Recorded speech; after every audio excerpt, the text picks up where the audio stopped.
من واقع تجربة او انا كحبيبة عديت في حياتي بمراحل كتير كلها كانت ريليتد لللو كونفيدنس او ان انا عندي ثقة قليلة في نفسي.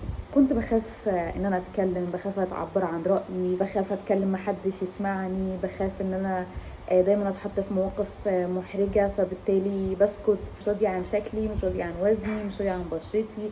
رغم ان انا متذكرة ان انا وقتها كان وزني بيرفكت، يعني كان الوزن المثالي والزيادة، وكان جسمي احسن بكتير جدا جدا، وكان هيلثي قوي. ورغما عن كل ده برضو كنت بحس ان انا مش حابه نفسي، مش حابه شكلي، مش حابه طريقه كلامي، مش حابه اي حاجه ليها علاقه بيا. وكانت من اكتر الحاجات الغلط اللي انا كنت بعملها هو ان انا دايما كنت مفعله وضع الهجوم. اي حد يتكلم اي كلمه عليا انا بهاجم، بس انا ما مش حتى ان انا بحاول اتناقش، او مش حتى بحاول ان انا افهم اللي قدامي، او حتى لو اللي قدامي بيتكلم باسلوب مش كويس ان انا مش بحاول ان انا ارد بطريقه ذكيه، لا انا بس ههاجم. لو حد علق على كلمه قلتها انا ههاجم، لو حد علق على رايي انا ههاجمه، سواء بقى ان الشخص ده رايه صح ولا غلط. وبالتالي وبناء عليه انا كنت عايشه كاني معرفش حاجه عن الفيمينين انرجي بتاعتي، وان انا بس عايشه بالماسكيلين انرجي. يعني انتوا فاهمين ان كل واحد فينا او كل بنت بيكون عندها جزئين، او مش بيكون عندها جزئين، بيكون عندها جانبين، في واحد فيهم طاغي على التاني. ان انت بتكوني حاسه ان انت انثى وفيمينين ومش عارفه ايه والحاجات دي، ده طبعا بيكون مثلا نقول 90 95%. ويكون في 5% كده انه انت بتتصرفي في مواقف معينه كانك راجل او كانك ذكر. فانا بقى كنت عكس الوضع ده، يعني كنت عايشه ال 95% كاني ذكر، وال5% هم ان انا دول ال5% اللي انا فيهم بكون انثى بجد.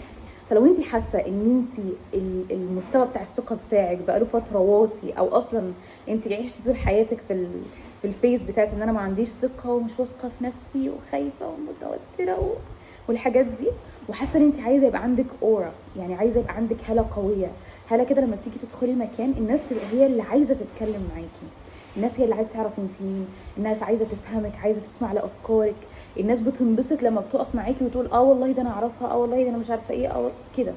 لو انت حاسه انت عايزه تخشي في الفيز او الزون دي في حياتك وتقولي باي باي للهم اللي احنا عايشين او اللي كنا عايشين نفسنا فيه، فاي ثينك ان الفيديو ده بجد بجد هيغير لك حياتك.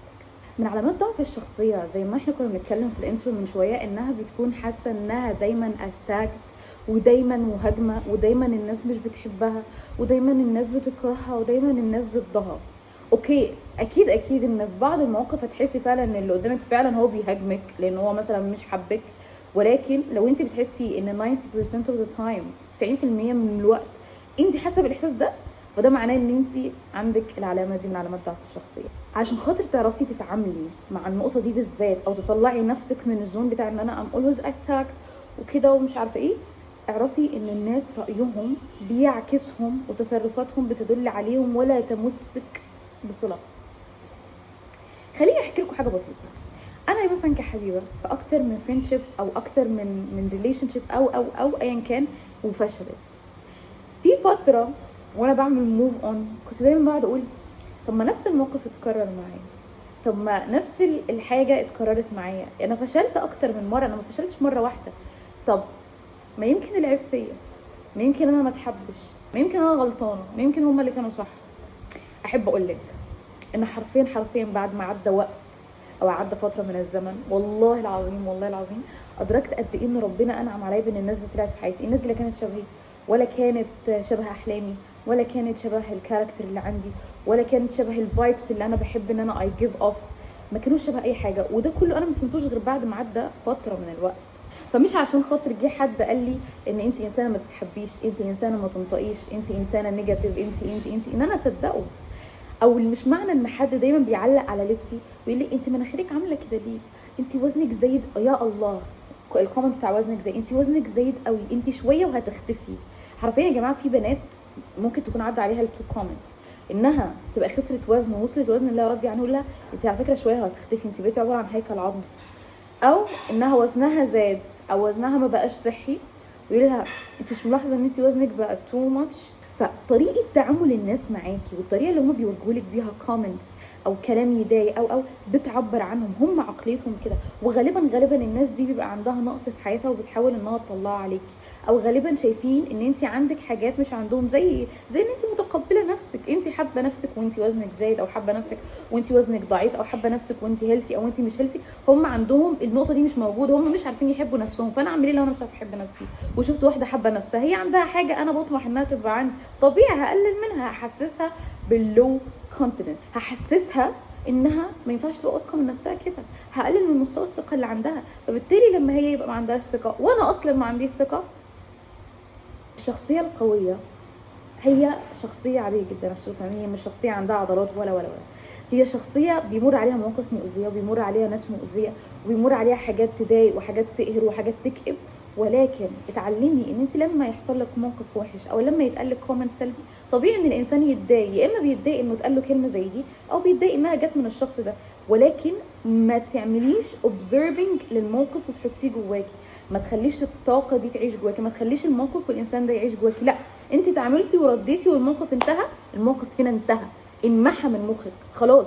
مش ان انا بقى اما اروح هو ازاي الانسان ده في حياتي، هو ازاي قدر يقول لي كده، هو ازاي. بصوا، في جمله انا قريتها من فتره بتقولك لما الانسان بيتلدع من تعبان بيروح يشوف ازاي يعالج الجسم اللي في السم اللي في جسمه، مش بيفضل يروح يمشي ورا التعبان ويقول له هو انت لدعتني ليه. طبقوا النقطه دي في حياتكم كلها. ما تنتظروش ان اللي قدامكم هيبرر لكم، ما تنتظروش ان اللي قدامكم هيديكوا الرد اللي يريحكم، لانها مش هتحصل. انت هتفضلي عايشه في دوامه ما بتخلصش. هو عمل فيا كده ليه، هو اذاني ليه، هو انا ما استحقش، هو انا ما اعملش. حبيبتي انت ما تستحقيش، ما فيش والله العظيم انسان ربنا خلقه يستحق الاذيه. كل واحد بقى بيختار طريقه في الحياه، فما فيش انسان يستحق الاذيه عشان تبقي فاهمه، خصوصا لو كان انسان جوه طيب زيك. مش علشان خاطر انا وانت اختلفنا في نقطه، او انت والشخص اللي قدامك اختلفتوا في نقطه، ان انت دايما لازم تفوزي، عشان ده معناه ان انت كده الشخصيه القويه او انت الشخصيه الصح. الشخصيه القويه تعرف امتى ترد وامتى تسكت. ايه الحاجه اللي تستاهل ان انا اصلا اطلع طاقتي عليها واهدر طاقه واتناقش واحلل واوضح وجهه نظري واسمع وجهه نظر؟ في المفروض تبقي عارفه امتى تردي وامتى تبرري وامتى اصلا تخشي في نقاش وامتى اوكي ثانك يو بجد. اوكي، لما حد يقول لك، واحده من صحباتك تقول لك والله يا حبيبه انت بقالك فتره على فكره مش مركزه في حياتك وبقالك فتره بتضيعي نفسك. طيب الرد الطبيعي، انت ايه اللي انت شايفاني فيه اتغيرت؟ او يمكن انت اصلا حاسه انك اتغيرتي، انا بجد حاسه اني اتغيرت. انت شايفه ايه اللي انا، ايه الحاجه اللي لففتني في الحياه، او الحاجه اللي طلعتني، يعني it got me out of my track، انها طلعتني عن الطريق اللي انا كنت عايزاه والطريق اللي انا ماشيه فيه. هنا خشي في نقاش واتكلمي واسمعي ده انتوا عيشوا للصبح. واحده تانية وانتوا قاعدين في تجمع عائلي، ايه ده هو انت لسه ما اتجوزتيش؟ واحنا هنفرح بيكي امتى؟ والله يا طنط تسلمي ان شاء الله قريب ان شاء الله. واحده تانية قالت لك انت مش ملاحظه ان بشرتك بقت وحشه جدا؟ حرفيا بشرتك شكلها مستفز قوي. هل انا في الحالات اللي زي دي ممكن ادخل في نقاش مع انسانه عقلها متخلف للدرجه انها اصلا يعني دي واحده مش بتتكلم معاكي باسلوب انه خلي بالك على فكره بشرتك مش كويسه، لا هي واحده انه الحالات اللي زي دي انت تردي عليها بابتسامه بجد. اوكي، ما على فكره عشان فاهمين، الانسان المستفز، الانسان المريض النفسي اللي بيقول كومنتات مؤذيه او عايز يوصلكم ان انتوا تطلعوا بره الهدوء بتاعكم، لو انتوا اديتوا له الفرصه هو كده انتصر. يعني هي كانت عايزه تحس بالرضا من انها تقلل منك، فطول ما انت ما رديتي واستفزيتي وزعلتي وقمتي ومشيتي، انت حققت لها الغايه بتاعتها 100%. ما تبقيش people pleaser، عايشه علشان خاطر تسعد الناس ونفسها دي تولع في الزباله، سوري يعني على اللفظ. حرفيا ارضاء الناس غايه لا تدرك، اكتر حاجه بنسمعها واكتر حاجه ما فيش واحده فيكم بتعملها او المعظم ما بتعملهاش. صاحبتي عايزاني انزل اطلع معاها اروح اجي، اوكي انا اوكي حاسه ان انا تمام وعايزه انزل واروح، عيوني انا تعبانه ومش قادره وحاسه ان انا عايزه اقعد في البيت، لا اتعلمي تقولي لا. ليه؟ لان انت لما صاحبتك بتبقي برده محتاجاها في وقت ما، هي بتقول لك لا وبتقول لك ساعات على حسب هي فاضيه ولا مش فاضيه. فدايما خلي نفسك هي البرايورتي، انت رقم واحد ثم الباقي، انت رقم واحد ثم الباقي. صحتك النفسيه، صحتك البدنيه، حياتك، اهدافك، طموحك، شغلك، دراستك، الوقت الفاضي. يعني حتى انت مش شرط تبقي مشغوله، انت بس عايزه تقضي وقت مع نفسك، عايزه تعملي سكين كير، عايزه تاخدي شاور، تقعدي تتفرجي على موفي. دي كلها خليها نمبر 1، والباقي كله يجي بعد كده. اتعلمي تقولي لا على الحاجه اللي انت مش عايزه تعمليها، اتعلمي تقولي لا على الموقف اللي انت مش عايزه تحطي فيه، اتعلمي تقولي لا على المكان اللي انت مش عايزه تروحيه، اتعلمي تقولي لا للشخص اللي عايز يحملك فوق طاقتك وفي الاخر هو اللي هياخد حق مكتسب منك. وهي على فكره مش تبقوا فاهمين، مفيش واحد بيكون بيبل بليزر وعايش عشان خاطر الناس بتقدره.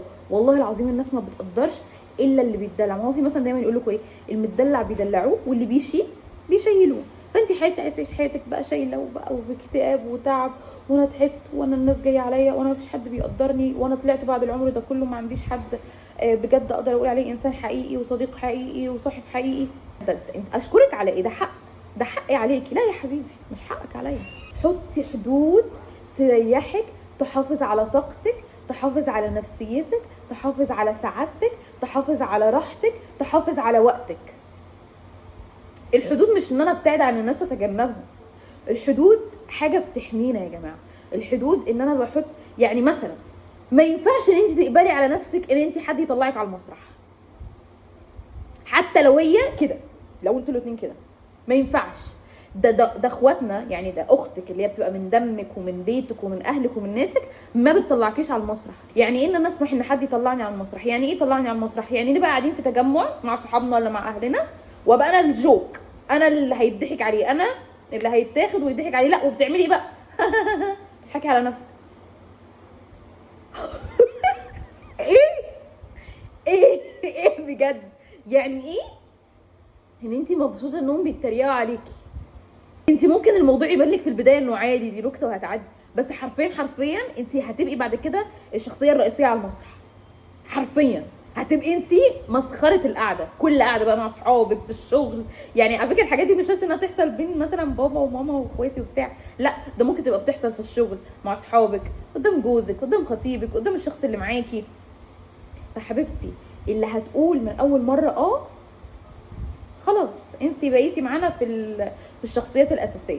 فلا، اتعلمي تحطي حدود، اتعلمي تقولي لا، اتعلمي الناس تحترم اللي يريحك زي ما انت ما بتحترمي اللي يريحهم. مش شخص انه انا مش عايزه اكمل معاكي، انا قرفت منك، انا تعبت، انا ما هو يمكن مضغوط،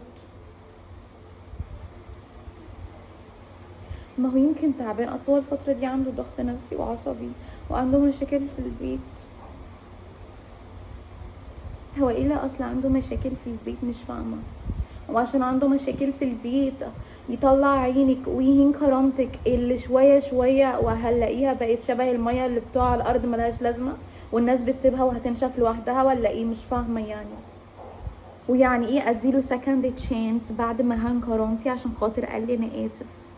اقسم بدين الله هيعيدها تاني وتالت ورابع وعاشر لحد ما هتنسي اصلا يعني ايه كرامه. مش معنى ان الشخص اللي معاكي صاحب، حبيب، قريب، خطيب، زوج، صاحبتك، اختك، مديرك في الشغل، مش معنى انه مضغوط انه ده مبرر كافي انه يقلل من احترامك ويقلل من ادبه معاكي. مش معنى ده انه يجي عليكي وانت مضطره تستحملي. مفيش حد مضطر يستحمل حاجه. انا استحمله انه هو مضغوط، اتعصب شويه او بعد عني شويه، ما كلمنيش عشان كان مضغوط، ما عملش ايه عشان خاطر كان مضغوط. اما انه يهني ويقل ادبه عليا وفي الاخر على فكره يحسسك ان انت غلطان، وفي الاخر انت اللي هتعتذري، وفي الاخر انت اللي هتشيلي كل مره الليله، وهيوصلك لنقطه هتبقي بتحكي لاصحابك الموقف وبتطلعي نفسك غلطان، وبعد ما تسيبيه هتجيبي جزمه وتضربي نفسك بيها، هتحسي بالقرف من اللي انت كنتي بتعمليه. تخيلي ان انت خليتي واحد بني ادم، يعني ده بني ادم، خليتي واحد ملوش 60 لازمه في الحياه يعلي صوته عليكي، يقلل منك، يقلل من احترامك، يقلل من ادبه، يعاملك ده حتى لو ما قللش من احترامك ولا قال لك كلمه ضايقه، بيعاملك زيك زي الهوا. يعني حاجه كده انا مش شايفها، حاجه موجوده عشاني، مركونه انا راكنها على الرف، وقت ما احتاجها الاقيها، وقت مش هحتاجها اقول لها انا مش طايق نفسي، وهي في الاخر هترضيني. على فكره عشان تبقوا فاهمين حاجه، كل النقط اللي احنا بنتكلم فيها في الفيديو مربوطه ببعض. يعني انت دلوقتي تعتبري بيبل بليزر، وتعتبري مش عارفه تقولي لا، وتعتبري مش عارفه تحطي حدود، ومش عارفه تبقي شخصيه محترمه نفسها، شخصيه قويه، شخصيه عندها مبدأ، شخصيه عندها ثبات، شخصيه عندها مبادئ، شخصيه بتحترم نفسها وبتقدرها وحطها برايورتي، شخصيه لو حد اذاني هقول له مع السلامه ومش هرجع ابص ورايا ومش هندم. وما تجيش تقنعي نفسك بان انا بيني وبينه ذكريات حلوه. هو احنا عشان عملنا مع بعض مليون ذكرى حلوه وقليت ادبك عليا وعملتني باسلوب مش تمام وجبت لي امراض الدنيا والاخره، الذكريات الحلوه دي كافيه انها تشفع لك؟ كافيه انها تشفع لو ان احنا الاثنين المشاكل ما جاتش على حدود الكرامه، لو الحاجات دي ما جاتش على حدود احساسي بالامان معاه، ما جاتش على الثقه انه خانك ولا بقى كلم واحده ولا حب في واحده ولا انه ما جاش. انت طبعا اكيد انت عارفه كويس ايه الحاجات اللي تعديها وايه الحاجات اللي مش هتعديها، احنا مش هنتكلم في النقطه دي دلوقتي. بس هو انا علشان خاطر عندي ذكرى حلوه مع انسان استحمل القرف ده كله؟ اوعي تدي لحد اكتر من بتاخدي. مش تديني جرام محبه، اديك قله حنان علشان خاطر يروح جايب القله دي وكسرها فوق نافوخك، او هي هتروح جايبها وكسرها فوق نافوخك، عشان نبقى مقتنعين. اللي يمشي لي شارع امشي له شارع، اللي يعمل معايا موقف بعمل معاه موقف، اللي بيديني وقته انا بديه وقتي، اللي ما بيعبرنيش انا ما اعبروش، اللي ما بيردش عليا ما ردش عليا، اللي مش عايز يهتم بيا ما اطلبش منه يهتم بيا ولا انا اهتم. وبعزي عن الوان سايد، الطرف الواحد، الصحوبيات اللي من الطرف الواحد، الحب اللي من الطرف الواحد، الاعجاب اللي من الطرف الواحد، لان حرفيا انت هتستنزفي نفسك. وكل ده علاقته بالثقه، ان انت هتفضلي تسالي نفسك هو انا مش كفايه؟ am I not enough؟ وانا مش ما استاهلش ان انا اتحب، وانا ما استاهلش ان انا يتعمل لي، وانا ما استاهلش، هو انا.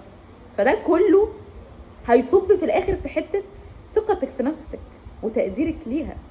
فما تحطيش نفسك في اي علاقه او في اي ريليشن او في اي شيب، اي ارتباط من اي نوع يستنزفك.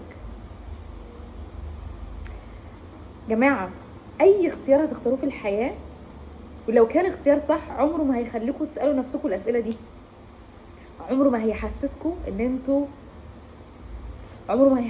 انتوا ما تستحقوش ولا ما تستاهلوش. بالعكس الاختيار الصح هيخليكم كده تقعدوا مع نفسكم ياه هو انا بجد استحق كل ده؟ هنا ده الاختيار الصح.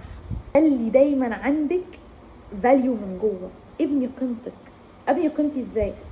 خليكي انسانه مثقفه، انسانه بتسمع اكتر ما بتتكلم، انسانه بتقرا، انسانه بتحب تعرف معلومات اكتر، انسانه دارسه، انسانه واعيه، انسانه ناضجه، انسانه بتهتم ببشرتها، بتهتم بضوافرها، بتهتم بجسمها، بتهتم بلبسها، بتهتم بالبيئه اللي هي فيها، الناس اللي حواليها ناس كئيبه، ناس نشيطه، ناس كسوله، ناس عندها احلام، ناس عندها طموح، ناس بتسعى في حياتها، ولا ناس قاعده 24 ساعه في البيت وبس مقضيها خروجات وطلعات. تاني حاجه ان انت لازم تعبري عن رايك يا حبيبتي في اختياراتك. مش هنتكلم بقى ان احنا بنعبر عن راينا في القعدات ولا مش عارفه ايه، لا احنا بنعبر عن راينا في اختياراتك. مش كل ما ندق بابي وقال لي انا بحبك يلا نرتبط يلا نتجوز. ليه؟ عشان انت لو فضلتي خايفه تقولي رايك وخايفه تراجعي كده كل انسان بيخش حياتي، هو الانسان ده من المعايير اللي انا عايزاها؟ هو الانسان ده شبه الحاجه اللي انا نفسي فيها؟ علاقه عاطفيه يبقى مش باينه فيه، بدها تكون جديه يقبل بي فيك. هل الانسان اللي جاي وقال لي انا بحبك ده، هل الانسان ده شبه المعايير اللي انا حطاه؟ نفس الشخصيه اللي انا نفسي فيها، الصفات والطبع، الماديات، الاجتماعيات، الثقافه؟ مش كل واحد يا جماعه يخش حياتك ويقول لك انا بحبك تدخليه حياتك، والله هتخسري كتير. اسمعوا من واحده بتتكلم عن تجربه، اسمعوا. الراجل هو المكون الرئيسي لنجاح اي علاقه، مش الست. الست ما هي الا مجرد رد فعل لافعال الراجل. لو الراجل اللي معايا ده مهنيني ومريحني وبسطني، انا طبيعي هكون مخليه الحياه عنده وردي. لو هو منكد عليا ومطلع عيني وعين اللي جابوني، فوق ما هيجيب لي كل امراض الدنيا والاخره والعقد و حرفيا انا هبقى مريضه زيه، هنبقى احنا الاثنين محتاجين نتعالج. فهو ده اللي انتوا عايزين تشاركوا بعض فيه العلاج؟ اخ منكم واخ مني، والله اخ من البنات. يعني احنا كائن لطيف، كائن عسلي، كائن كيوت، كائن حباب، كائن دلوع، كل حاجه كده كيوت. ليه بجد بنختار غلط؟ او ليه ساعات بنفكر غلط؟ علشان خاطر يعني ربنا خلقنا ان احنا العاطفه عندنا شديده شويه. فلما يبقى عندك شخصيه ثابته او شخصيه قويه، عندك كاركتر، عندها كاريزما وعندها مبادئ، حرفيا ده هيمنع عنك بلاوي كتير. احنا بطبيعتنا عاطفتنا جياشه، بنقعد ندي مبررات وبنستحمل. يعني رغم ان احنا كائن كيوت كده بس بنستحمل قوي. فلا، احمي نفسك، احمي مشاعرك، واحمي افكارك، احمي وقتك. لان حرفيا يا بنات لما هتكبري او لما هتوصلي لسن معين وتبصي على اختياراتك وتبصي ورا كده في حياتك، اشتغلي عشان اللحظه دي، اشتغلي عشان ساعتها تبقي انسانه ناجحه في حياتها، عندها كارير، بتعرف تعمل فلوس حلوه قوي، بتعرف تسافر، بتعرف تنبسط، ملتزمه في دينها، بتلبس وعندها اصحابها، عندها طلعاتها، عندها عيلتها، مرتاحه في حياتها. اكيد مش هتبقي مرتاحه 100%، لان زي ما بيكون ليكي نصيب من الحلو بيكون ليكي نصيب من الوحش، بس بلاش ان الوحش يكون بسبب اختيارك انتي، بلاش. من النقط برضو المهمة جدا انه how do you want to be valuable to others even though that you're not that valuable to yourself. ازاي عايزة يكون عندك قيمة والناس بتقدر قيمتك والناس مدياكي قيمة وانتي اصلا مش حاسة بالقيمة دي مع نفسك، مش مدياها لنفسك. اعرفي دايما قولي لنفسك I'm so worth، انا استحق المعامله الحلوه، انا انسانه محبوبه، انا انسانه واثقه بنفسها، انا انسانه شجاعه، انا انسانه طموحه، انا انسانه بشتغل على نفسي، انا ادي نفسك فاليو. وما تخليش ان الفاليو دي تبقى مبنيه على كلام. اشتغلي على نفسك، اشتغلي على حياتك، على وزنك، على صحتك، على وقتك، على افكارك. دايما بيبقى عندنا افكار نيجاتيف وبوزيتيف. شوفي الافكار النيجاتيف، هاتي ورقه وقلم واكتبي ايه الحاجات اللي دايما بتضايقني في نفسي، ايه الافكار اللي دايما بتخليني عندي اوفر ثينكينج ومهلوكه ومستنزفه، وابداي يعني ابداي اكتبيهم في ورقه وشوفي اعالج ازاي الانكزايتي، اعالج ازاي ان انا بخش في دوامات اكتئاب كتير، اعالج ازاي ان انا ما عنديش ثقه في جسمي، اعالج ازاي ان صحتي بتتعبني. اكتبي كل الحاجات اللي مش عاجباكي في حياتك واشتغلي عليها واحده واحده. لو انتي مش عارفه تلاقي اهداف، هاتي ورقه واكتبي كل اللي مش عاجبك، كل اللي بيضايقك في ايام في حياتك، كل حاجه بتخليكي عايزه تعيطي اكتبيها في ورقه، وابدأي عالجي نقطه نقطه فيهم. بالعكس، انا مش حابه شكل جسمي، يبقى انا عايزه اخسر وزن، هشترك في الجيم، هقطع السكر، هقطع العيش، هقطع الرز، هشرب ميه كتير، هعمل هيلثي جوس.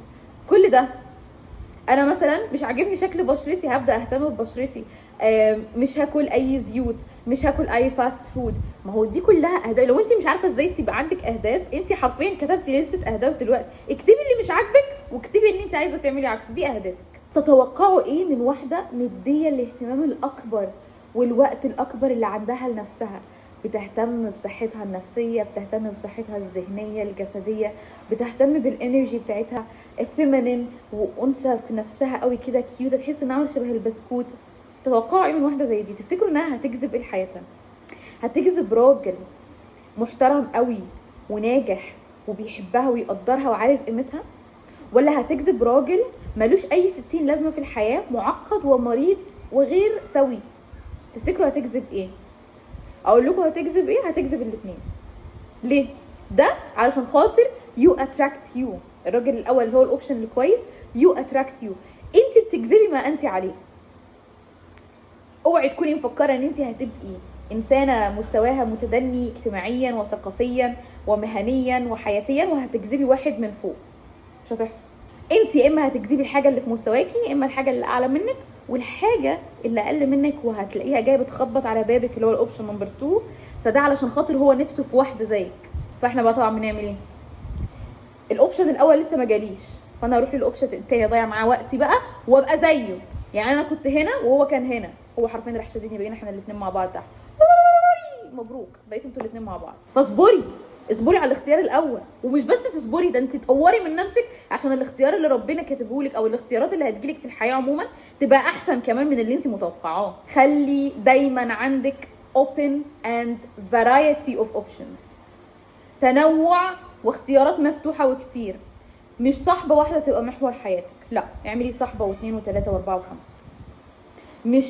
مش عشان خاطر انا مرتبطه بشخص ولا انا مخطوبه لشخص ان هو ده محور حياتي، لا، انا عندي وقتي وعندي الهوايات اللي انا بحبها وعندي الكتب اللي بحب اقراها وعندي كلاس اليوجا وعندي كلاس الجيم وعندي الشغل بتاعي وعندي الفلوس بتاعتي وعندي افكاري وعندي عيلتي وعندي صحاب.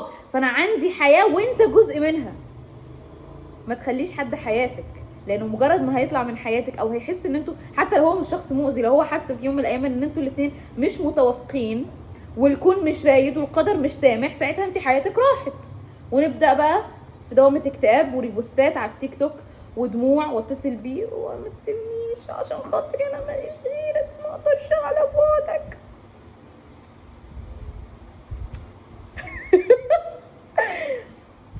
بجد لو انت بتعملي كده روحي ادفني نفسك، وريني وشك كده.